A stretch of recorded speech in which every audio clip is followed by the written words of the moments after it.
اسلام آباد کی مسجد میں خودکش حملے پر امریکہ، برطانیہ اور دیگر ممالک نے بھی مذمت کا اظہار کیا ہے۔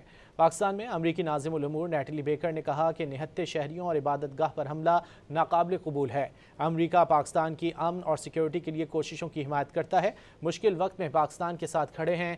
برطانوی ہائی کمشنر جین میریٹ نے جانی نقصان پر اظہار افسوس کرتے ہوئے کہا کہ اس قسم کا تشدد ناقابل قبول اور قابل مذمت ہے۔ یورپی یونین، متحدہ عرب امارات اور ترکی نے بھی دہشت گردی کے خلاف پاکستان سے اظہار یکجہتی کیا۔ اسلام آباد کی مسجد میں خودکش حملے پر امریکہ، برطانیہ اور دیگر ممالک نے بھی مذمت کا اظہار کیا ہے۔ پاکستان میں امریکی ناظم الامور نیٹلی بیکر نے کہا کہ نہتے شہریوں اور عبادت گاہ پر حملہ ناقابل قبول ہے۔ امریکہ پاکستان کی امن اور سیکیورٹی کے لیے کوششوں کی حمایت کرتا ہے، مشکل وقت میں پاکستان کے ساتھ کھڑے ہیں۔